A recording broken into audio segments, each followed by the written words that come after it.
नमस्कार प्यारे साथियों, मैं निशान सिंह प्रताप क्लासेस के यूट्यूब चैनल पे आपका हार्दिक स्वागत करता हूं। आप सभी को आज एक नए सब्जेक्ट के बारे में मैं बताने जा रहा हूं, जिसकी आज शुरुआत कर रहे हैं प्रताप क्लासेस के यूट्यूब चैनल के ऊपर। जिस सब्जेक्ट का नाम रहेगा हमारा भारत की राज्य व्यवस्था।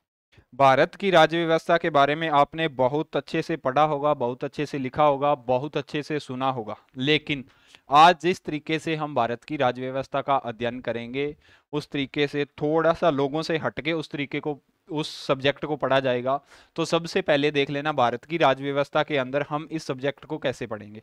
सबसे पहले हम इस सब्जेक्ट के अंदर अनुसूचियां, जितनी भी अनुसूचियां आती है, जितनी भी अनुसूचियां यानी 12 अनुसूचियां है ना, सबसे पहले उनका अध्ययन करेंगे आज। जितनी भी भारत के संविधान के अंदर अनुसूचियां हैं, 12 अनुसूचियां, उसके सबसे पहले उनको पढ़ेंगे। इन अनुसूचियों के पढ़ने के बाद में हम भारत के भाग की बात करेंगे। जितने भी संविधान के अंदर भाग दे रखे हैं, हम उन भागों पे चर्चा करेंगे। ठीक है, एक एक भाग को अच्छे से पढ़ते चले जाएंगे, जिसके अंदर एक एक अनुच्छेद आपका कवर होता चला जाएगा। 1 से लेके 395 अनुच्छेद, 1 से लेके 395 अनुच्छेद, सारे के सारे भाग जितने भी हैं, कुल मिला के कितने भाग हैं संविधान के अंदर? 22 भाग हैं। एक एक भाग को कवर करेंगे। अगर एक एक भाग को कवर करेंगे तो उसके अंदर जितने भी अनुच्छेद आते हैं, सारे के सारे अनुच्छेद भी कवर होते चले जाएंगे। तो सबसे पहले आज बात करते हैं अनुसूचियों के बारे में। ठीक है, आप सभी को पता होगा अनुसूचियां कितनी हैं भारत के संविधान के अंदर? अनुसूचियां हैं 12।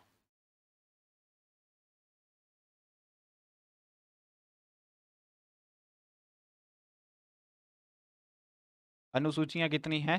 12 अनुसूचियां हैं। सबसे पहले अनुसूची एक के बारे में चर्चा करेंगे। सबसे पहले अनुसूची लिख लेना आप, अनुसूची,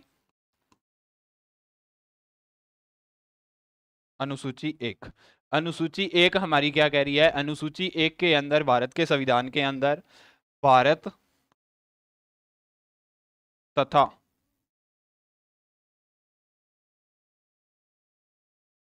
राज्यों का उल्लेख किया गया है। क्या किया गया है?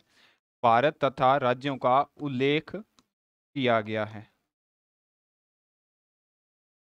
कहाँ पे किया गया है? ये किया गया है भारत के संविधान की अनुसूची एक के अंदर। ठीक है, सबसे पहले मैं आपको बता दूं, जब भारत तथा भारत के राज्यों का उल्लेख की बात आती है, तो सबसे पहले आपको पता होना चाहिए भारत जब आजाद हुआ था तब भारत के अंदर कितने राज्य थे। जब भारत आजाद हुआ था, भारत आजाद होते ही राज्य, उस टाइम राज्य ऐसे थे, मतलब कि ए स्टेट के राज्य, बी, सी तथा डी, इस प्रकार से राज्यों का वर्गीकरण किया गया था जब भारत आजाद हुआ था, आपको पता हो तो। ठीक है, स्पेशल राज्य नहीं थे, जैसे नाम नहीं दिया हुआ था, क्योंकि आप सभी को पता है भी भारत के अंदर राज्य थे, तो राज्य का उल्लेख इस प्रकार से दिया गया था। ए राज्य, जैसे भारत का पूरा नक्शा है ना ये, उन पूरे को 4 भागों के अंदर बांट दिया, जैसे ए ये रहा, बी ये रहा, सी ये रहा और डी ये रहा। बस सिर्फ और सिर्फ 4 राज्यों का ही जिक्र आता है, ए बी सी और डी का। ठीक है, इसके बाद में आपको मैं बता दूं, जब 7वां संविधान संशोधन 1956 किया गया। ठीक है, कौन सा किया गया था? वेरी वेरी इंपॉर्टेंट बात है, 7वां संविधान संशोधन। 7वां संविधान संशोधन 1900 कब किया गया था? 1956 के अंदर किया गया था। इसको क्या नाम दिया गया था? राज्य पुनर्गठन आयोग। क्या नाम दिया गया था? राज्य पुनर्गठन अधिनियम। कौन सा नाम था ये? इसको वेरी वेरी इंपॉर्टेंट स्टार लगा के लिख लेना, राज्य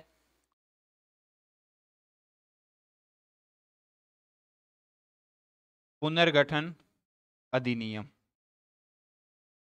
राज्य पुनर्गठन अधिनियम बनाया गया था। कब बनाया गया था? 1956 के अंदर बनाया गया था। कौन सा संविधान संशोधन था? 7वां संविधान संशोधन था। इस 7वें संविधान संशोधन के द्वारा क्या किया गया था? 1 नवंबर, क्या किया गया था? 1 नवंबर,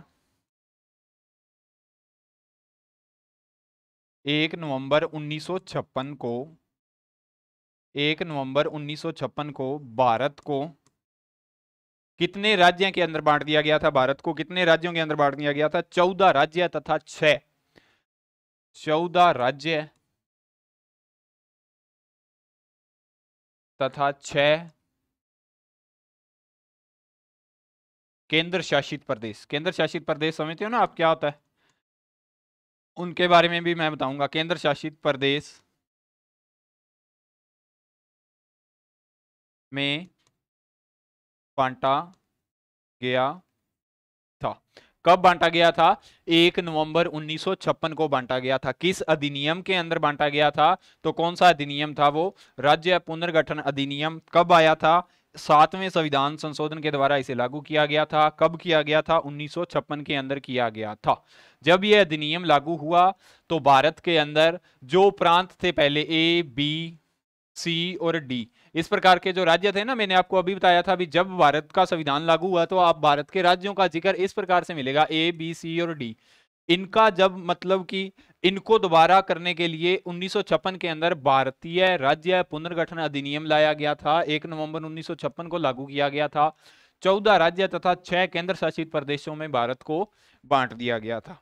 ठीक है, ये बात आपको याद रखनी है। ये तो थी अनुसूची एक की बात। अब करते हैं केंद्रीय, केंद्र के केंद्र शासित प्रदेश क्या होते हैं। अनुसूची एक के अंदर इसका जिक्र है, केंद्र शासित प्रदेश। केंद्र शासित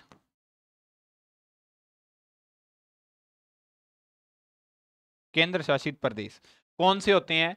तो आपको जानकारी के लिए मैं बता दूं, वह प्रदेशों को केंद्र शासित प्रदेश कहा जाता है जो देश से थोड़ा दूर हो। कहां हो? देश से थोड़ा दूर हो, देश से थोड़ा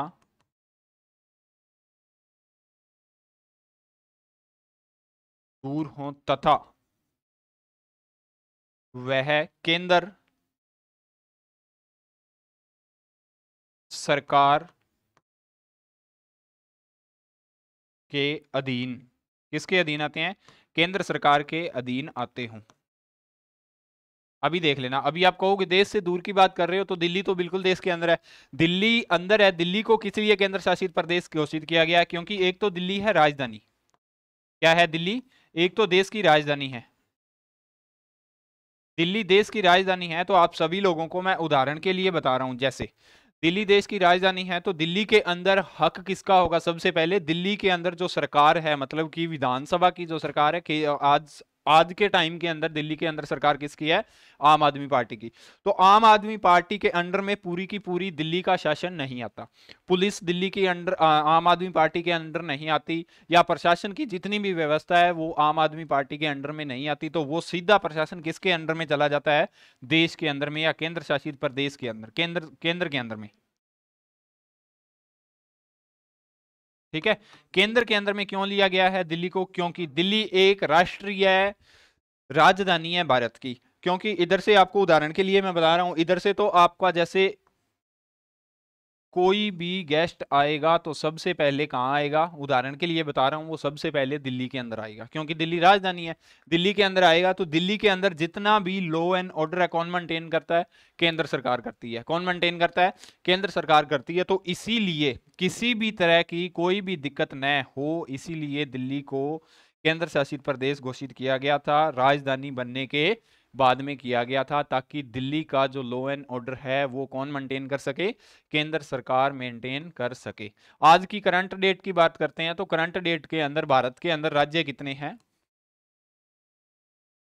कितने राज्य हैं कुल? 28। और केंद्र शासित प्रदेशों की बात करते हैं तो कितने आएंगे?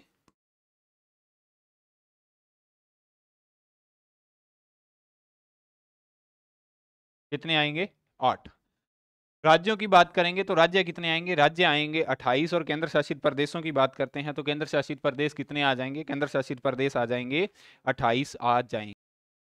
ठीक है, ये तो थी अनुसूची एक के बारे में बात। क्या क्या बात थी अनुसूची एक के बारे में तो मैं आपको बता रहा हूं, दोबारा देख लेना। जब भारत के अंदर अनुसूची एक की बात करते हैं तो कितनी अनुसूचियां मैंने आपको बताया था? 12। अनुसूची एक की बात करते हैं, एक के अंदर भारत तथा राज्यों का उल्लेख किया गया है। ठीक है, जिसके अंदर जब भारत आजाद हुआ था तो ए, बी, सी और डी, 4 प्रांतों के अंदर भारत के राज्यों का उल्लेख था। कितने प्रांतों के अंदर? ए, बी, सी और डी। ठीक है, उसके बाद में ऐसे राज्य थे तो ऐसे राज्यों को जनसंख्या के आधार पे मतलब कि ज्यादा नहीं मैनेज किया जा सकता था, इसीलिए 7वां संविधान संशोधन 1956 किया गया था, जिसका नाम था राज्य पुनर्गठन आयोग। राज्य पुनर्गठन आयोग किया गया, 1 नवंबर 1956 को लागू किया। 1 नवंबर 1956 को भारत के अंदर भारत के 14 राज्य तथा 6 केंद्र शासित प्रदेशों में भारत को बांटा गया था। केंद्र शासित प्रदेश किसे कहते हैं? जिनका राष्ट्रीय महत्व हो। केंद्र शासित प्रदेश वह भूमि होती है जिनका राष्ट्रीय महत्व हो तथा देश से थोड़ा दूर हो। जैसे देश से थोड़ा दूर होगा तो उसके अंदर कई केंद्र शासित प्रदेश ऐसे भी है भारत के अंदर जिनके अंदर विधानसभा नहीं है, और कई केंद्र शासित ऐसे हैं जिनके अंदर विधानसभा। अभी ये केंद्र शासित प्रदेशों के अंदर विधानसभा क्यों बनाई जाती है? इसलिए बनाई जाती है अभी केंद्र की जो सरकार है या भारत देश की जो सरकार है उसको इतना टाइम नहीं है अभी वो केंद्र के मतलब कि छोटे मोटे राज्यों की देख रेख कर सके, इसीलिए वहां पे विधानसभा को नियुक्त किया गया है, विधानसभा को बनाया गया है ताकि जनता की छोटी मोटी समस्याओं का समाधान कौन करे? वहां पे जो विधानसभा बनाई गई है वो करे। ठीक है, उम्मीद करता हूं आपको ये बातें समझ में आ गई होगी। अनुसूची 1 की दिल्ली देश की राजधानी है, दिल्ली भी एक क्या है? यूनियन टेरिटरी है। इसके बाद में आपको पता होना चाहिए भारत के अंदर राज्य कितने हैं? 28 राज्य हैं। और केंद्र शासित प्रदेश आज की डेट के अंदर कितने हैं? 8 केंद्र शासित प्रदेश हैं। इसके बाद में बात करते हैं अनुसूची 2 की।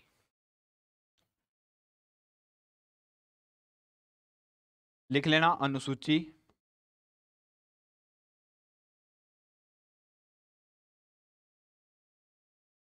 अनुसूची 2। अनुसूची 2 के अंदर क्या कहा गया है? अनुसूची 2 के अंदर वेतन की बात की गई है, पद और वेतन की बात की गई है, ये भी लिख लेना, पद व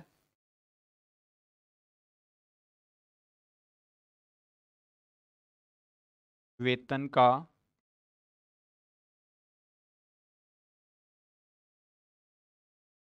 उल्लेख किया है। किसका किया है? पद व वेतन का उल्लेख किया गया है। तो आपके जितने भी भारत के अंदर पद हैं, जैसे प्रतिष्ठित पद, जैसे राष्ट्रपति का हो गया, 1 नंबर लिख लेना।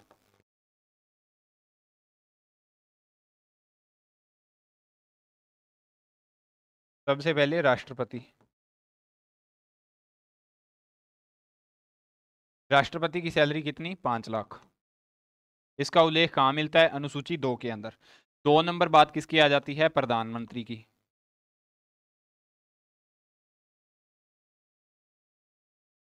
प्रधानमंत्री को कितनी सैलरी मिलती है?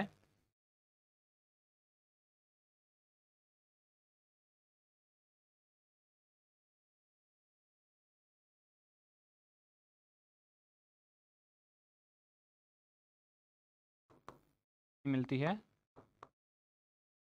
4 लाख। इसके बाद में बारी आती है 3 नंबर पे।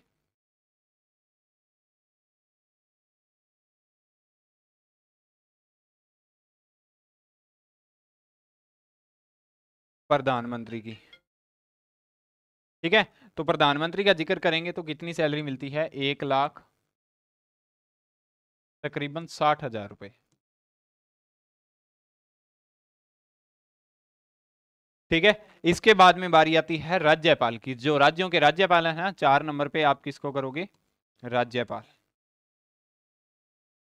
किसको करोगे? राज्यपाल। राज्यपाल की सैलरी की बात करें तो राज्यपाल को कितनी सैलरी मिलती है? 3,50,000 रुपए।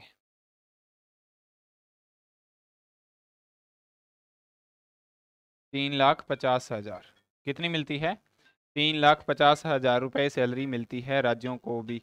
इसके बाद में बात करेंगे तो इसके बाद में देखेंगे हम। इसके बाद में आ जाता है 5 नंबर पे, आप लिख लेना सर्वोच्च न्यायालय का न्यायाधीश।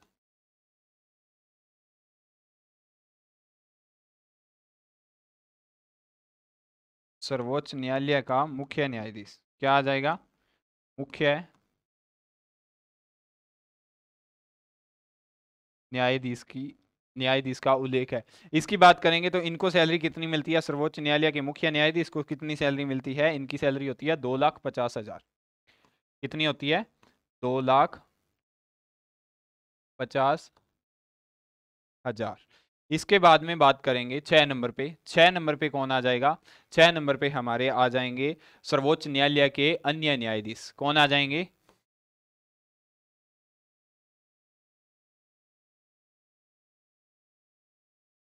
सर्वोच्च न्यायालय के अन्य न्यायाधीश कौन आ जाएंगे? सर्वोच्च न्यायालय के अन्य न्यायाधीश आ जाएंगे, कितनी सैलरी मिलेगी इन्हें भी मिलेगी 2,50,000 रुपए। कितनी मिलेगी? 2,50,000 रुपए।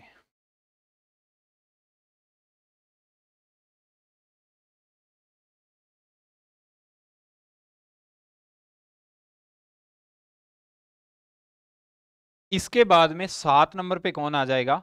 7 नंबर पे आपको लिखना है, 7 नंबर पे उच्च न्यायालय जो राज्य के अंदर होते हैं ना, हाई कोर्ट। हाई कोर्ट लिख रहा हूं मैं, सीधा समझ जाना। उच्च न्यायालय के मुख्य न्यायाधीश कौन होता है? उच्च न्यायालय के मुख्य न्यायाधीश आ जाते हैं इसके अंदर। इनको कितनी सैलरी मिलती है? इनकी सैलरी की बात करेंगे तो कितनी मिलेगी इन्हें? 2,50,000 रुपए। कितनी मिलेगी? 2,50,000 रुपए। इसके बाद में बात करेंगे 8 नंबर पे, तो 8 नंबर पे कौन आ जाएगा? 8 नंबर की बात करेंगे तो 8 नंबर पे आ जाएगा हमारा, 8 नंबर पे बात करेंगे तो जो उच्च न्यायालय होता है उसके अन्य न्यायाधीश कौन आ जाएगा? हाई कोर्ट के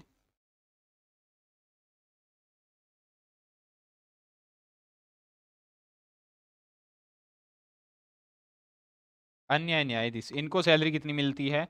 2,25,000। कितनी मिलती है? 2,25,000 रुपए इनको मासिक वेतन मिलता है। इसके बाद में उपराज्यपाल व अन्य प्रशासक आ जाते हैं। कौन आ जाता है? आपको यहां पे लिख लेना है, अन्य प्रशासक। अन्य प्रशासक।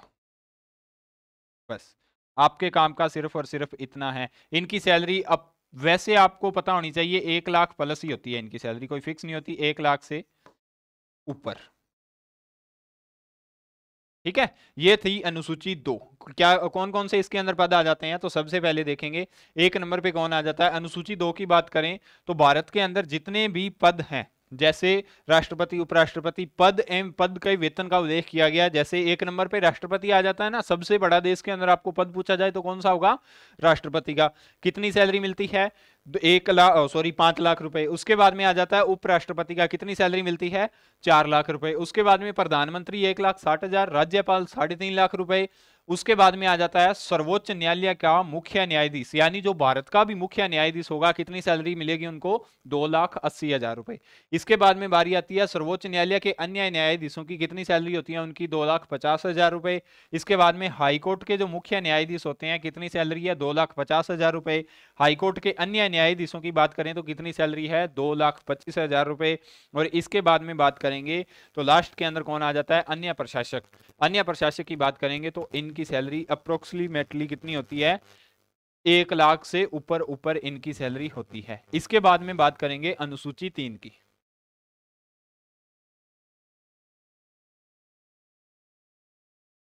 अनुसूची 3, ठीक है। अनुसूची 3 के अंदर क्या बोला गया है? अनुसूची 3 के अंदर बोला गया है जितने भी मतलब कि प्रतिष्ठित पद हैं उनको क्या होगा? शपथ का उल्लेख किया गया है। शपथ का उल्लेख क्या किया गया है? शपथ का उल्लेख किया गया है। किस किस की शपथ का उल्लेख किया गया है? जैसे संघ के जितने भी मंत्री हैं, 1 नंबर पे लिख लेना, संघ के मंत्री। 2 नंबर पे आपको क्या लिखना है? 2 नंबर पे लिखना है संसद के सदस्य। संसद के सदस्य भी इनको शपथ कौन दिलाएगा? इस चीज का उल्लेख कहां मिलता है? अनुसूची 3 के अंदर मिलता है। 3 नंबर पे आपको क्या लिखना है? राज्य सरकार के जितने भी मंत्री आते हैं, राज्य विधानमंडल के सदस्य, या आप लिख सकते हो राज्य सरकार के मंत्री।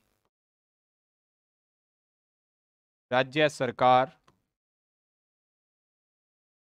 के मंत्री। 4 नंबर पे आपको लिखना है, 4 नंबर पे किस चीज का उल्लेख किया गया है? 4 नंबर पे किया गया है राज्य विधानमंडल के सदस्य। विधानमंडल के अंदर 2 चीजें आ जाती है ना, विधानसभा और विधान परिषद। विधान परिषद पूरे देश के अंदर नहीं है, 6 राज्यों के अंदर ही है। विधानमंडल के सदस्य, इनको शपथ कौन दिलाएगा? ये अनुसूची 5 के पार्ट नंबर 4 के, सॉरी, अनुसूची 3 के पार्ट नंबर 4 के अंदर दिया गया है। इसके बाद में बात करेंगे तो इसके बाद में बात आ जाती है उच्च न्यायालय के मुख्य न्यायाधीश की। किसकी बात आ जाती है? उच्च न्यायालय के न्यायाधीशों की बात, या उच्च न्यायालय के मुख्य न्यायाधीश? हाई कोर्ट के, सॉरी उच्च न्यायालय की बात कर रहा है तो सुप्रीम कोर्ट लिखना है आपको, सुप्रीम कोर्ट के न्यायाधीश, न्यायाधीश। ठीक है। 6 नंबर की बात करेंगे तो 6 नंबर पे कौन आ जाएगा? 6 नंबर पे उच्च न्यायालय के अब आएंगे हाई कोर्ट के न्यायाधीश। किसके? हाई कोर्ट के न्यायाधीश। ठीक है। और लास्ट पे आपको 7 नंबर पे किसका लिखना है? लास्ट पे 7 नंबर पे हम लिखेंगे नियंत्रण एवं महालेखा परीक्षक। कौन होता है जो नियंत्रण एवं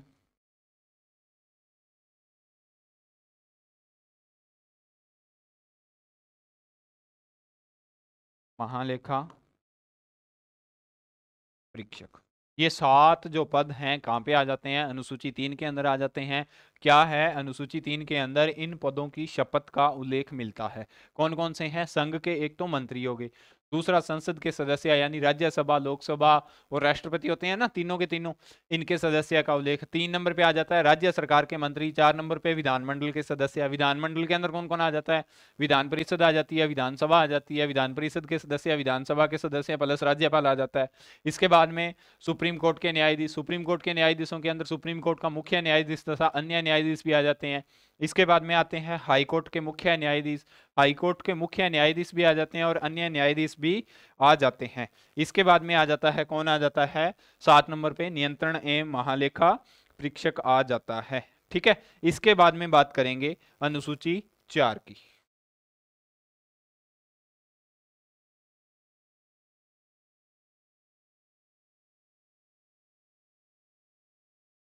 अनुसूची 4 के अंदर क्या बोला गया है? अनुसूची 4 के अंदर कहा गया है राज्यसभा में राज्यों तथा, क्या लिखना है आपको?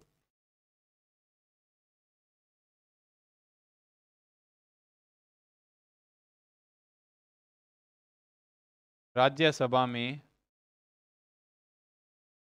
राज्य तथा संघ, राज्य तथा संघ राज्यों में सीटों का आवंटन। राज्य तथा संघ राज्यों में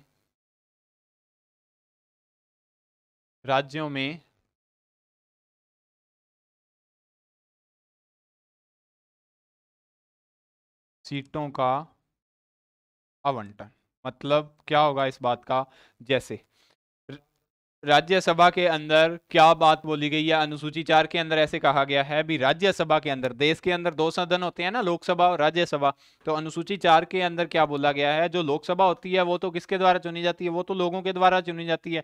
सांसद होता है, एमपी होता है, उसको अपनी वोट डालते हैं ना, लोगों द्वारा चुना जाता है वो तो। लेकिन जो राज्यसभा के सदस्य होते हैं उनका चुनाव कैसे होता है? अप्रत्यक्ष रूप से होता है। चुनाव 2 प्रकार के होते हैं, एक तो प्रत्यक्ष रूप से चुना जाता है और दूसरा अप्रत्यक्ष रूप से चुना जाता है। अप्रत्यक्ष रूप से किसे चुना जाता है? जनता द्वारा चुने हुए प्रतिनिधि। जनता द्वारा चुने हुए प्रतिनिधि द्वारा चुने जाने वाले व्यक्ति का चुनाव अप्रत्यक्ष कहलाता है। प्रत्यक्ष चुनाव सीधे जनता द्वारा चुना जाता है और अप्रत्यक्ष क्या होता है? जनता द्वारा चुने गए प्रतिनिधि जिसे चुनते हैं वो अप्रत्यक्ष चुनाव कहलाता है। उम्मीद करता हूं आपको अनुसूची 4 की बात ये समझ में आ गई होगी। 4 के अंदर क्या बोला गया है? जैसे राजस्थान है तो राजस्थान के अंदर से कितने सदस्य होंगे जो कहां पे जाएंगे? राज्यसभा के अंदर जाएंगे। इन चीजों का उल्लेख किया गया है। पंजाब है तो पंजाब से कितने जाएंगे? हरियाणा है तो हरियाणा से कितने जाएंगे? इन सब बातों का उल्लेख कहां मिलता है? अनुसूची 4 के अंदर मिलता है। इसके बाद में बारी आएगी अनुसूची, किसकी बारी आएगी? अनुसूची 5।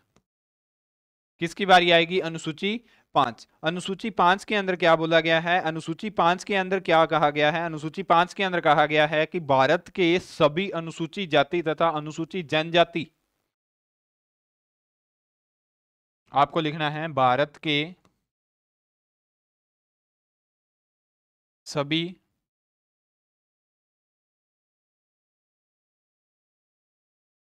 अनुसूची जाति तथा अनुसूची जनजाति, क्या लिखना है?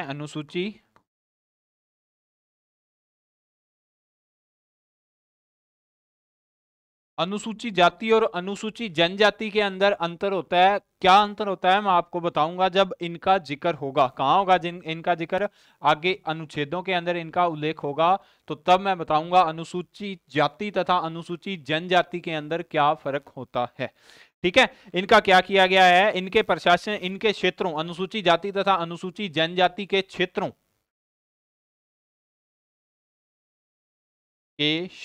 में प्रशासन,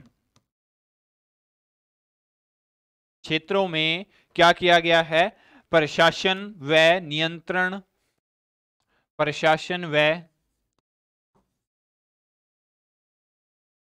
नियंत्रण के उपबंध, क्या है, नियंत्रण व उपबंध शामिल हैं, शामिल हैं।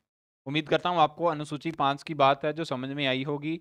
देश के अंदर ऐसे बहुत सारे क्षेत्र हैं जो पिछड़े हैं, समझ रहे हो ना आप, ऐसे बहुत सारे राज्य हैं जो भारत के अन्य राज्यों से विकास के मामले में बहुत पीछे हैं।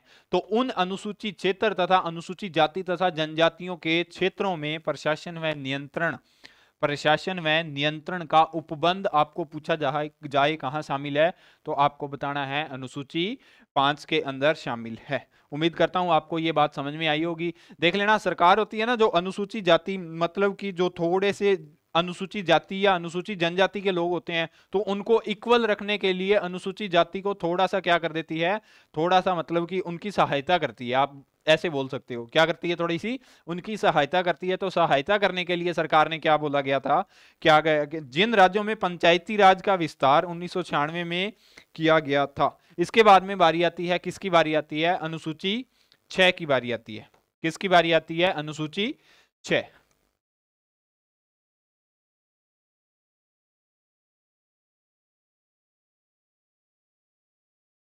अनुसूची 6 आपको लिखनी है। अनुसूची 6 के अंदर आपको क्या बोला गया है, अनुसूची 6 के अंदर आपको बोला गया है, अनुसूची 6 के अंदर आपको, मैंने आपको बताया था क्या बोला गया है, इसमें भारत के मुख्यतः 4 राज्य आते हैं। क्या आते हैं, भारत के 4 राज्यों का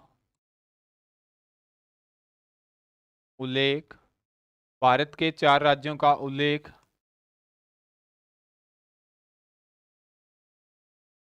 मिलता है।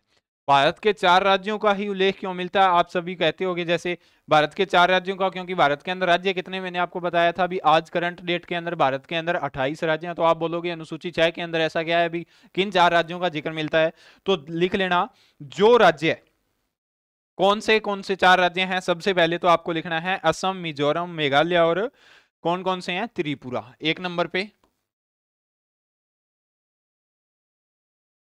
असम,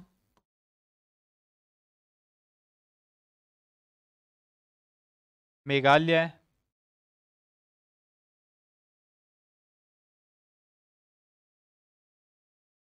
मिजोरम और त्रिपुरा। इन 4 राज्यों का ही जिक्र क्यों मिलता है, क्योंकि ये राज्य हैं भारत के पूर्वोत्तर राज्य कहलाते हैं। कौन से राज्य कहलाते हैं, पूर्वोत्तर राज्य कहलाते हैं। तो इनका ही उल्लेख क्यों मिलता है, क्योंकि ये भारत के वैसे राज्य हैं जो अन्य राज्यों से बात करें, अन्य राज्यों से इनका कंपटीशन करें तो अन्य राज्यों से बहुत पीछे हैं ये राज्य। इसीलिए इन राज्यों को दूसरे राज्य के बराबर लाने के लिए इनको स्पेशल दर्जा दिया गया है। कहां दिया गया है, अनुसूची 6 के अंदर इनका वर्णन किया गया है। ठीक है, किसका वर्णन किया गया है, भारत के पूर्वोत्तर राज्य, कौन कौन से हैं पूर्वोत्तर राज्य भारत के, असम, मेघालय, त्रिपुरा और मिजोरम। कौन कौन से हैं, असम, मेघालय, त्रिपुरा और मिजोरम। आप इन 4 राज्यों को अच्छी तरह से याद करोगे। क्यों करोगे, क्योंकि एग्जाम के अंदर आपको 4 राज्य दे देगा, बोलेगा कौन कौन से राज्यों का उल्लेख इनमें से अनुसूची 6 के अंदर है या नहीं है। तो आपको इस प्रकार के प्रश्न हैं जो पूछे जाएंगे। ठीक है, इसके बाद में बारी आती है, किसकी बारी आती है, अनुसूची 7 की। किसके बाद में बारी आती है, अनुसूची 7।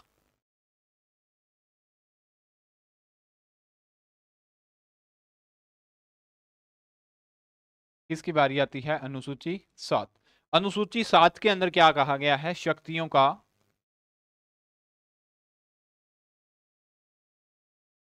क्या है?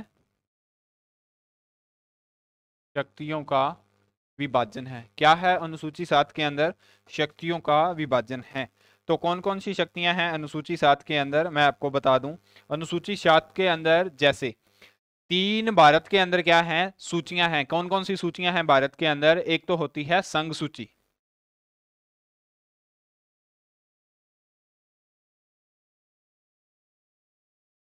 कौन सी होती है? संघ सूची। और 2 नंबर क्या होती है? राज्य सूची। राज्य सूची। और 3 नंबर क्या होती है? 3 नंबर कौन सी सूची आ जाएगी? 3 नंबर आ जाएगी समवर्ती सूची। कौन सी आ जाएगी? सम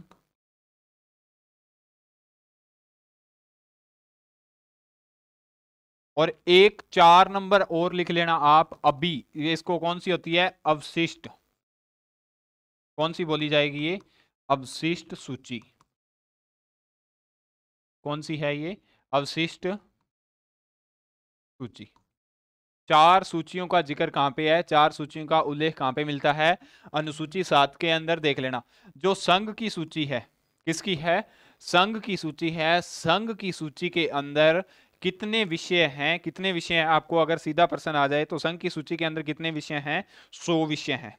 कितने हैं? आपको लिखना है 100 विषय।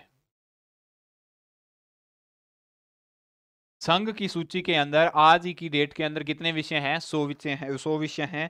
100 विषय ऐसे हैं देश के अंदर जिनके ऊपर केवल और केवल कानून बनाने का अधिकार किसे है? केंद्र सरकार को है। इसीलिए उसे संघ सूची कहा जाता है। जैसे उदाहरण के लिए आपको, जैसे आर्मी है, ठीक है, उसके बाद में 2 नंबर पे आ जाता है हमारा रेलवे। रेलवे, जैसे रेलवे पे कोई भी कानून बनाना है तो कौन बनाएगा? देश ही बनाएगा ना। ऐसे थोड़ी है राज्य का विधानमंडल कोई भी कानून बना लेगा रेलवे, क्योंकि रेलवे का नेटवर्क एक ही है पूरे देश के अंदर। भारत की रेलवे चलती है ना। या कहीं आपने सुना होगा भी हरियाणा की रेल अलग है, राजस्थान की अलग है? ऐसा तो नहीं होगा। तो ऐसे विषय होते हैं अनुसूची, सॉरी, संघ सूची के अंदर जिनके ऊपर कानून बनाने का अधिकार किसे है? केवल और केवल केंद्र सरकार को ही कानून बनाने का अधिकार है। ठीक है। 2 नंबर पे आ जाती है हमारी राज्य सूची। तो राज्य सूची के अंदर अगर विषयों की चर्चा करें तो राज्य सूची के अंदर कितने विषय हैं? हमारे राज्य सूची के अंदर 61 विषय हैं। कितने विषय हैं? 61 विषय हैं। पहले 65 थे, लेकिन आज ही की डेट के अंदर 61 विषय हैं। कितने विषय हैं? 61 विषय हैं। 4 को हटा के कहां जोड़ा गया है? समवर्ती सूची के अंदर जोड़ा गया था। 61 विषय ऐसे हैं जिनके ऊपर कानून बनाने का अधिकार किसे है? केवल और केवल राज्य सरकार को। किसे है? राज्य सरकार को। और यहां पे किसे है? यहां पे है केंद्र सरकार को।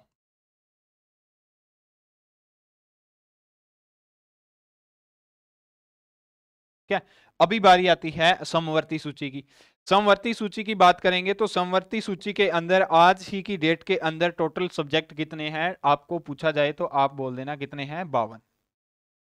कितने विषय हैं? 52 विषय ऐसे हैं जिनके ऊपर सिर्फ और सिर्फ राज्य व केंद्र, राज्य व केंद्र दोनों का अधिकार, अधिकार है। किस किस का? समवर्ती सूची के अंदर 52 विषय ऐसे हैं जिनके ऊपर केंद्र व राज्य का दोनों का अधिकार है। इसके बाद में बारी आ जाती है अवशिष्ट की। देख लेना, जब समवर्ती सूची के अंदर किसी भी विषय के ऊपर कोई भी कानून बनेगा तो ज्यादा से ज्यादा किसको पहल दी जाएगी? केंद्र सरकार को पहल दी जाएगी। यानी केंद्र सरकार का जो भी फैसला होगा वह राज्य सरकार को मानना पड़ेगा। इसीलिए तो बोला जाता है ना, भारत के अंदर ज्यादा प्रशासन किसके हाथ में है? केंद्र सरकार के हाथ में है। जैसे कोई भी कानून बना रहे हैं और कानून के ऊपर मतभेद हो गया, तो मतभेद होने के बाद में एक तो राज्य बोल रहा है भी ऐसे कानून बनेगा और देश बोल रहा है ऐसे कानून बनेगा, तो उस कंडीशन के अंदर आपको शर्त किसकी माननी होगी? शर्त हमेशा देश की मानी जाएगी। यानी केंद्र सरकार की जो शर्त होगी उसे मान लिया जाता है। उम्मीद करता हूं आपको ये बात समझ में आई होगी। इसके बाद में देख लेना अवशिष्ट सूची के अंदर कौन से विषय आते हैं। जैसे उदाहरण के लिए संघ सूची के अंदर 100 विषय हैं और राज्य सूची के अंदर 61 विषय हैं। समवर्ती सूची के अंदर कितने हैं? 52 विषय हैं। लेकिन एक मैं आपको बात बता रहा हूं, जब संविधान बना था ना, संविधान बनाने वाले इतने तकड़े विद्वान थे भी, उन्होंने संविधान के साथ में अनुसूची 7 के साथ में एक कोरा कागज लगा दिया। क्यों कोरा कागज लगा दिया? क्योंकि उनको पता था भी संविधान के अंदर संशोधन तो होगा ही होगा, संशोधन होगा तो कुछ ऐसे नए तरीके आएंगे जिनको कहां पे रखा जाएगा, अनुसूची सॉरी अवशिष्ट सूची के अंदर जिनको रखा जाएगा। जैसे कानून बनाने का अधिकार किसको होगा, अवशिष्ट सूची के अंदर भी कानून बनाने का अधिकार केंद्र सरकार को होता है। अभी देख लेना, जैसे देश आजाद होने के बाद में डिजिटल बैंकिंग आया, आप सभी फोन पे गूगल पे यूज करते होगे, तो उस वो किस सूची के अंदर चला जाएगा, वो चला जाएगा अवशिष्ट सूची के अंदर। किसके अंदर चला जाएगा, अवशिष्ट सूची के अंदर चला जाएगा। ठीक है, इसके अंदर विषयों की संख्या है वो पूरी निर्धारित नहीं है, इसीलिए देश के अंदर देश आजाद होने के बाद में जितने भी ऐसे मतलब कि कोई भी कार्रवाई की जाती है, नया स्टेप उठाया जाता है, वो किसके अंदर चला जाता है, अनुसूची 7 के अंदर, 7 नंबर अनुसूची के अंदर। और कहां पे चला जाता है, अवशिष्ट सूची के अंदर चला जाता है। मतलब ना तो वो केंद्र के अंडर में आता, ना राज्य के अंडर में आता, और ना ही समवर्ती के अंडर में आता। तो नई चीज जो भी जोड़ी जाती है उसको कहां पे रखा जाता है, अवशिष्ट सूची के अंदर रखा जाता है। ठीक है, उम्मीद करता हूं आपको यह बात अच्छे से समझ में आई होगी। इसके बाद में बात करते हैं अनुसूची 8 की बात करते हैं। कौन सी अनुसूची की, अनुसूची 8 की बात करते हैं।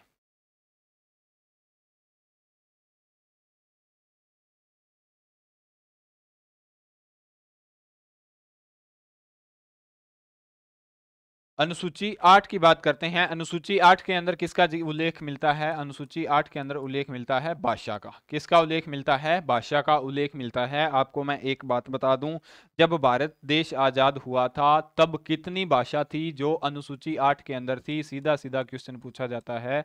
तो 14 भाषा थी। कितनी थी, 14 भाषा। और आज कितनी है, ये भी लिख लेना, आज कितनी है, 22 भाषा। कितनी है, 22 भाषा हैं जो अनुसूची 8 के अंदर ऐड हैं। 14 भाषा ये पूछी जाती है, सिर्फ और सिर्फ इतना ही पूछा जाता है भी आज की डेट के अंदर अनुसूची 8 के अंदर कितनी भाषा है, तो आपको कितनी बतानी है, 22 भाषा। लेकिन जब देश आजाद हुआ था, आपको अगर वो याद करनी हो तो मैं 14 की 14 भाषा आपको लिखवा रहा हूं। तो 1 नंबर भाषा लिख लेना। 1 नंबर भाषा कौन सी थी, 1 नंबर थी असमिया। कौन सी भाषा थी, असमिया। ठीक है, और 2 नंबर भाषा की बात करें तो 2 नंबर भाषा कौन सी थी, संस्कृत। संस्कृत। 3 नंबर भाषा की बात करेंगे तो 3 नंबर भाषा कौन सी आ जाएगी, 3 नंबर आ जाएगी कन्नड़। कौन सी भाषा आ जाएगी, कन्नड़। 4 नंबर भाषा की बात करेंगे तो 4 नंबर पे कौन सी आ जाएगी, कश्मीरी। कौन सी भाषा आ जाएगी, कश्मीरी भाषा।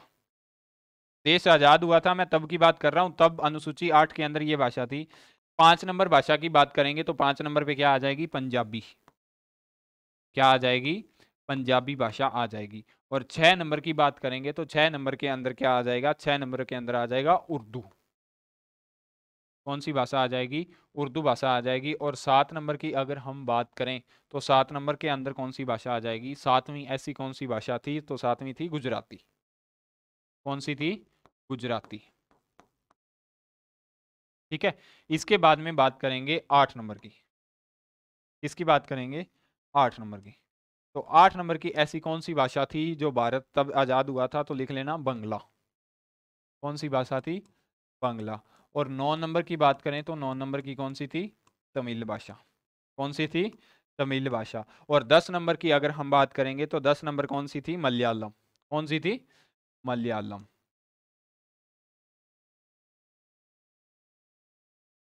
मलयालम भाषा।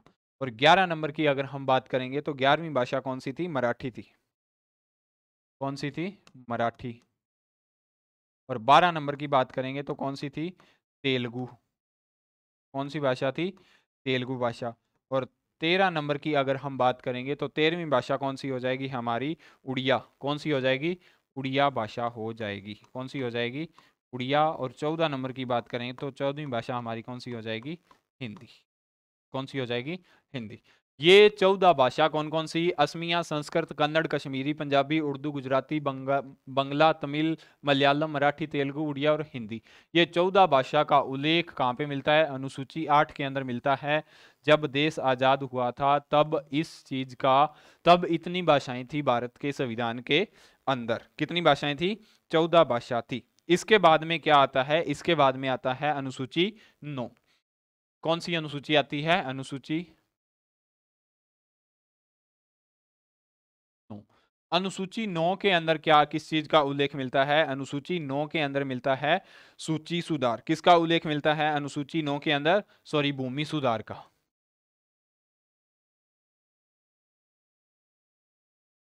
किसका उल्लेख मिलता है? भूमि सुधार का उल्लेख मिलता है। कहाँ पे मिलता है भूमि सुधार का उल्लेख? उल्लेख मिलता है अनुसूची 9 के अंदर मिलता है। भूमि सुधार के अंदर, इसके अंदर जमींदारा प्रणाली या भूमि सुधारों और जमींदारा प्रणाली के उन्मूलन से संबंधित जितने भी विधानमंडल हैं उनके संबंधी संसद के अंदर अधिनियम देख लेना। अनुसूची 9 के अंदर भूमि सुधार का उल्लेख मिलता है, तो कहां पे मिलता है? अनुसूची 9 के अंदर। तो इसके अंदर एक संशोधन हुआ था, जो प्रथम संशोधन, भारत के संविधान का प्रथम संशोधन, प्रथम संशोधन करके इस अनुसूची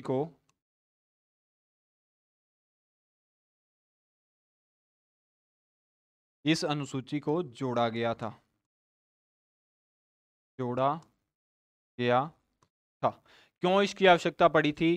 क्योंकि देख लेना, जब देश आजाद हुआ था, तो मैंने आपको क्लास जब शुरू की थी तब बताया था, जब देश आजाद हुआ था तो देश के अंदर अनुसूचियां कितनी थी? पहले 8 अनुसूचियां थी। 8 की 8 हमने पहले कर ली। इसके बाद में तब देश आजाद हुआ था, तब जमीनों को लेके या भूमि को लेके इतने विवाद थे, इतने विवाद थे भी, लोग कटने मारने पे एक दूसरे को तैयार हो जाते थे सिर्फ और सिर्फ जमीनों के लिए। तो जमीनों से संबंधित कोई ना कोई अधिनियम पारित करना बहुत ही ज्यादा जरूरी हो गया था। तो सरकार ने इस व्यवस्था को देखते हुए अनुसूची 9 को, किसको जोड़ा गया? अनुसूची 9 को जोड़ा गया। कहां पे जोड़ा गया? भूमि सुधार के संबंध में जोड़ा गया था। प्रथम संशोधन किया था संविधान के अंदर, पहला संशोधन करके इस अनुसूची को संविधान के अंदर जोड़ा गया था। कब जोड़ा गया था यह भी बात इंपॉर्टेंट हो जाती है। तो संविधान, भूमि सुधार संविधान, आप क्या लिख सकते हो? भूमि सुधार अधिनियम या प्रथम संविधान संशोधन कब जोड़ा गया था? सीधा आप लिख लेना 1951 के अंदर। इतना लिख लेना, कब जोड़ा गया था? 1951 के अंदर जोड़ा गया था। आपके लिए इतना इंपॉर्टेंट हो जाता है। इसके बाद में बारी आएगी अनुसूची 10 की। किसकी बारी आएगी? अनुसूची 10 की बारी आएगी। अनुसूची 10 किससे संबंधित है? दल बदल कानून। दल बदल कानून किससे संबंधित है? दल बदल कानून से संबंधित है। दल बदल कानून का मतलब होता है, जैसे आप किसी भी पार्टी से चुनाव लड़ रहे हो, किसी भी पार्टी से चुनाव लड़ने के बाद में मेरे को, जैसे मैं अभी किसी ए पार्टी से चुनाव लड़के जीत गया, संसद के चुनाव जीत गया। संसद के चुनाव जीतने के बाद में मेरे को, मतलब कि आजकल के उदाहरण के लिए मैं बता रहा हूँ, संसद की पार्टी के बाद में मैं चुनाव, ए पार्टी के चुनाव लड़ा और ए पार्टी से चुनाव जीत गया। चुनाव जीतने के बाद में मैंने क्या किया? मेरे को प्रतिष्ठित पद या मंत्री का पद नहीं मिला, सिर्फ और सिर्फ मैं एक संसद बन के रह गया। और मेरी इच्छा थी भी मैं किसी ना किसी मंत्री के पद को, मतलब कि मंत्री का पद हासिल करूं। तो ऐसा मंत्री का पद नहीं हासिल हुआ। तो मंत्री का पद अगर नहीं हासिल हुआ तो दूसरी पार्टी से ऑफर आने लग जाते हैं, भी आप हमारी पार्टी में शामिल हो जाओ, हम आपको ये पद दे देंगे, ये पद दे देंगे। तो ऐसे पद के लिए, या ऐसे, जैसे अभी मैं जीता ए पार्टी से था, जीता तो मैं ए पार्टी से था, और चला गया जीतने के बाद कहां पे चला गया? बी पार्टी के अंदर। मेरे को वोट पड़े थे, लोगों ने ए पार्टी के नाम पे डाले थे। किस पार्टी के नाम पे डाले थे? ए पार्टी के नाम पे डाले थे, क्योंकि ए पार्टी की छवि इतनी अच्छी थी समाज के अंदर। ए पार्टी के नाम पे वोट डाले, और वोट डालने के बाद में मैं बी पार्टी के अंदर शामिल हो जाता हूं। इस गतिविधि को रोकने के लिए कौन सा अनुसूची जोड़ी गई? कौन सी अनुसूची जोड़ी गई? अनुसूची 10 जोड़ी गई, दल बदल कानून के रूप में। यानी अगर आपको दल बदलना है तो पहले कुछ ना कुछ सरकमस्टांसेस आपको फॉलो करने होंगे, फिर ही आपका दल बदला जाएगा। उम्मीद करता हूं आपको ये बात अच्छे से समझ में आ गई होगी। दल बदल कानून कब जोड़ा गया था, ये इसका इंपॉर्टेंट हो जाता है। तो आप लिख लेना 52वें संविधान संशोधन 1985 के अंदर। 52वां संविधान संशोधन 1985 के अंदर कब जोड़ा गया था? 52वां संविधान संशोधन 1985 के अंदर जोड़ा गया था। ठीक है। इसके बाद में हम बात करेंगे, इसके बाद में बात करेंगे अनुसूची 11 की। किसकी बात करेंगे? अनुसूची 11।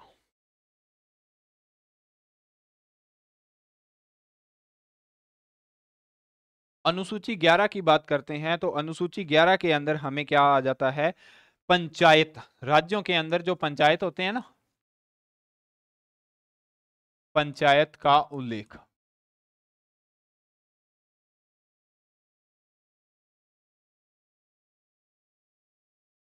मिलता है, किसके अंदर मिलता है पंचायतों का उल्लेख, ग्राम पंचायतों का उल्लेख, तो अनुसूची 11 के अंदर मिलता है। इंपॉर्टेंट ये बात हो जाती है, अभी अनुसूची 11 को संविधान के अंदर जोड़ा कब गया था, कब जोड़ा गया था, तो ये चीज आप लिख लेना, 73वां संविधान संशोधन था। कौन सा संविधान संशोधन था, 73वां, 73वां संविधान संशोधन, संविधान संशोधन था। कब किया गया था, तो ये लिख लेना 1993 को। कब किया गया था, 1993 को किया गया था। कब किया गया था, 1993 को किया गया था। 73वें संविधान संशोधन के द्वारा 11वीं अनुसूची को भारत के संविधान के अंदर शामिल किया गया था। इंपॉर्टेंट बात हो जाती है, सीधा सीधा प्रश्न आपसे पूछा जाता है क्वेश्चन के अंदर, एग्जाम के अंदर भी, 73वां संविधान संशोधन कब किया गया था, या पूछा जाएगा 73वां संविधान संशोधन किसके संबंध में किया गया था, या पूछा जाता है 11वीं अनुसूची किससे संबंधित है। तो आपको इन सब चीजों का पता होना चाहिए। पंचायत से संबंधित है, क्यों संबंधित है, क्योंकि 1992 के अंदर देश के अंदर बहुत से क्राइसिस पैदा हो चुके थे। तो मतलब कि सिर्फ जब देश के प्रधानमंत्री का एक स्टेटमेंट आया था, अभी हम ऊपर से 1 रुपया भेजते हैं, क्या भेजते हैं, 1 रुपया भेजते हैं, तो जो नीचे के धरातलीय जनता है, मतलब कि छोटे से छोटे लोग हैं, वहां तक पहुंचते पहुंचते कितने पैसे रह जाते हैं, सिर्फ और सिर्फ 15 पैसे रह जाते हैं। कितने पैसे रह जाते हैं, 15 पैसे रह जाते हैं। तो बीच के जो 85 पैसे हैं, वो टॉप से लेके बॉटम तक बीच में ही मिल बांट जाते थे। इन सब चीजों को रोकने के लिए पंचायतों का निर्माण किया गया था। किसका निर्माण किया गया था, पंचायतों का निर्माण किया गया था। क्यों किया गया था, क्योंकि जैसे धरातल की जनता, तो उनको संभालने के लिए उनका ही एक प्रशासक दे दिया गया था। आज अपन छोटी से छोटी समस्या होती है तो सांसद के पास तो नहीं जाते ना, एमपी के पास थोड़ी ना जाते हैं, आज किसके पास जाते हैं, छोटी से छोटी समस्या होती है तो सरपंच को बोला जाता है। किसको बोला जाता है, सरपंच को बोला जाता है। किसको बोला जाता है, सरपंच को बोला जाता है, छोटी से छोटी, या गांव के मुखिया, किसको बोलेंगे, या छोटी से छोटी समस्या होगी तो मुखिया को बोलेंगे। अगर आपके घर के आगे सड़क है, सड़क के अंदर गड्ढा पड़ गया, तो आप विधायक के पास थोड़ी जाएंगे, किसके पास जाएंगे, सरपंच के पास जाएंगे, या जो आपका मुखिया उसके पास जाएंगे। तो एक तरह से देखें तो सबसे अच्छा लोकतंत्र ही हमें कहाँ मिलता है, सबसे अच्छा लोकतंत्र ही हमें मिलता है पंचायतों के अंदर। क्यों मिलता है पंचायतों के अंदर, तो देख लेना, जो गांव का मुखिया होता है ना, गांव का मुखिया होता है या गांव का जो सरपंच होता है, तो उसको किसी भी तरीके से, या सामने बैठ के, या कंधे पे हाथ रख के भी आजकल के युवा तो बात कर लेते हैं गांव के सरपंच के साथ। लेकिन जो थोड़ा सा हाई क्वालिटी का, मतलब कि विधायक, सरपंच के ऊपर तो विधायक ही आ जाता है, विधायक तक पहुंचते पहुंचते हमारी लातें कांपने लग जाती है। विधायक जी की गाड़ी जा रही है तो हम दूर से हाथ जोड़ने लग जाते हैं। ठीक है, तो लोकतंत्र नहीं है वो, एक तरह से विधायक का दबदबा है, इसीलिए हाथ जोड़ते हैं, वरना सरपंच से तो आराम से बात, कंधे पे हाथ रख के बात की जाती है। ठीक है, तो एक तरह से लोकतंत्र की बात करें तो असली लोकतंत्र कहां पे है, पंचायतों के अंदर ही असली लोकतंत्र है। न कि, ना तो आपको विधायक के सामने लोकतंत्र दिखेगा, और ना ही कहां पे दिखेगा, संसद के अंदर दिखेगा। क्यों नहीं दिखेगा, क्योंकि विधायक आजकल की कंडीशन के अंदर एक बार चुनाव जीत के बाद में 5 साल आपको मुंह तक नहीं दिखाते, नहीं दिखाते ना। तो जो सरपंच होता है, सरपंच तो वहां पे ही मिलेगा आपको, जब मर्जी एनी टाइम ही आप उसके पास चले जाना। तो इसीलिए बोला जाता है भी असली लोकतंत्र आज भारत के अंदर बचा है तो कहां पे है वो, सिर्फ और सिर्फ पंचायतों के अंदर। बहुत अच्छा लोकतंत्र है आज की डेट के अंदर। इसके बाद में बात करेंगे अनुसूची 12। किसकी बात करेंगे, अनुसूची 12। अनुसूची 11 के अंदर मैं आपको बता दूं, इसके अंदर एक बात और लिख लेना, क्या लिखनी है, अनुसूची 11 के अंदर कुल विषय है, कुल विषय हैं जो पंचायतों के अंडर में आ जाते हैं, तो वो विषय कितने हैं, तो आप लिख लेना, विषय कितने हैं, 29 विषय हैं। कितने विषय हैं, 29 विषय हैं जिनके ऊपर पंचायतों का अधिकार होता है। पंचायत कानून बना सकती है। 29 विषय ऐसे हैं जिनके ऊपर पंचायत कानून बना सकती है, ये बात इंपॉर्टेंट हो जाती है। ठीक है, इसके बाद में बात करेंगे अनुसूची 12 की। किसकी बात करेंगे, अनुसूची 12 की बात करेंगे। अनुसूची 12 के अंदर क्या है, नगर पालिका। क्या है, नगर पालिका का उल्लेख मिलता है। किसके अंदर मिलता है? अनुसूची 12 के अंदर मिलता है। इसमें नगर पालिका को उल्लेख मिलता है। इसको जोड़ा कब गया था? तो इसको जोड़ा गया था 94वां संविधान संशोधन। कौन सा संविधान संशोधन था? इसको कब जोड़ा गया था? अनुसूची 12 को जोड़ा गया था, सॉरी 74वां संविधान संशोधन जोड़ा गया था। 74वां संशोधन द्वारा कब जोड़ा गया था? यह बात इंपॉर्टेंट हो जाती है, तो आपको लिखना है 1992 के अंदर। कब जोड़ा गया था? 1992 के अंदर। कब जोड़ा गया था? 1992 के अंदर जोड़ा गया था। कौन से संविधान संशोधन के अंदर जोड़ा गया था? तो 74वां संविधान संशोधन था। तो इसके अंदर अगर नगरपालिका के अंदर विषय की बात करें, नगरपालिका के अंदर विषय की बात करें तो टोटल कितने विषय हैं नगरपालिका के पास में? 18 विषय हैं। कितने विषय हैं? 18 विषय हैं। तो देख लेना, पंचायत की बात करेंगे तो पंचायत का उल्लेख कहां मिलता है? अनुसूची 11 के अंदर मिलता है। 73वें संविधान संशोधन के द्वारा अनुसूची 11 को जोड़ा गया था। इसके बाद में नगर पालिका, पंचायत से ऊपर नगर पालिका आ जाती है। नगर पालिका की बात करेंगे तो नगर पालिका का उल्लेख कहां मिलता है? अनुसूची 12 के अंदर मिलता है। कब जोड़ा गया था? 74वें संविधान। उसके अंदर 73 है, इसके अंदर 74 है, इसके अंदर 1992 है, उसके अंदर 93 है। इस बात का आप खास तौर पे ध्यान रखना। विषयों की संख्या कितनी है? जो पंचायत है उसके पास में विषय कितने हैं? 29 विषय हैं। लेकिन जो नगर पालिका है, नगर पालिका के पास में कितने विषय हैं? 18 विषय हैं। कितने विषय हैं? 18 विषयों के ऊपर कानून, लिख लेना, कानून बना सकती है।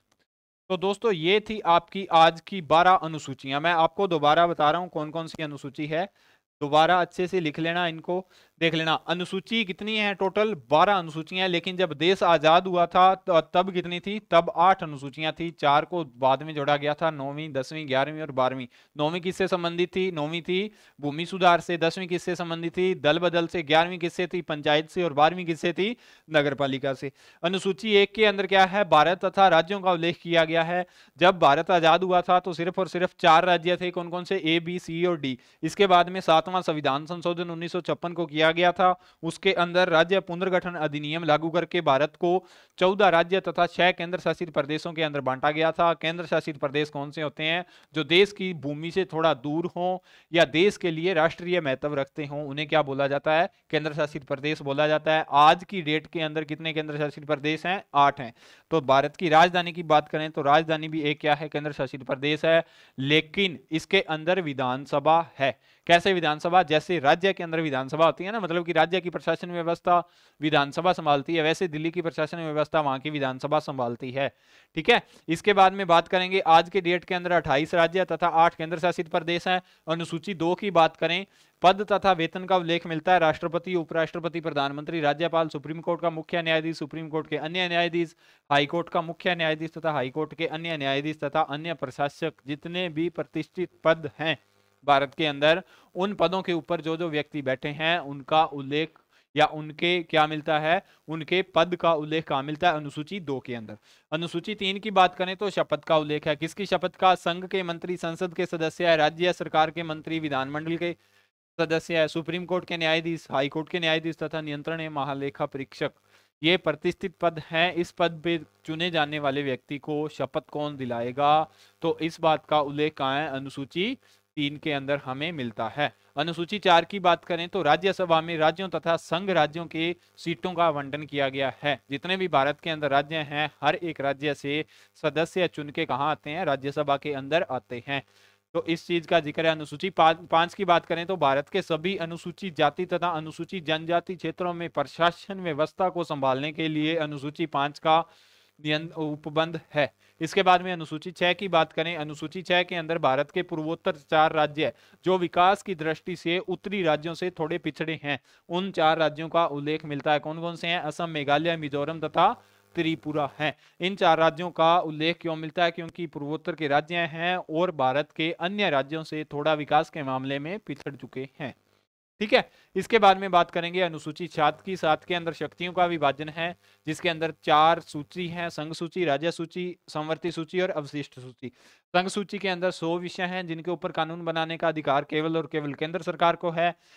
राज्य सूची के अंदर 61 विषय हैं, राज्य सरकार को अधिकार है समवर्ती सूची के अंदर 52 विषय शामिल हैं, जिसके अंदर राज्य एवं केंद्र सरकार दोनों को अधिकार है, लेकिन अगर कोई भी कंडीशन के ऊपर दोनों अड़ जाएं तो तब निर्णय किसका मान्य होगा? केंद्र सरकार का। लेकिन 4 नंबर की अवशिष्ट सूची है, देश आजाद होने के बाद में कुछ ऐसे विषयों ने जन्म लिया जिन्हें कहां पे शामिल किया जाता है? अवशिष्ट सूची के अंदर शामिल किया जाता है। इसके बाद में अनुसूची 8 की बात करें, अनुसूची 8 के अंदर भाषा का जिक्र है। जब देश आजाद हुआ था तो 14 भाषा थी। आज की डेट की बात करें तो आज कितनी है? 22 भाषा।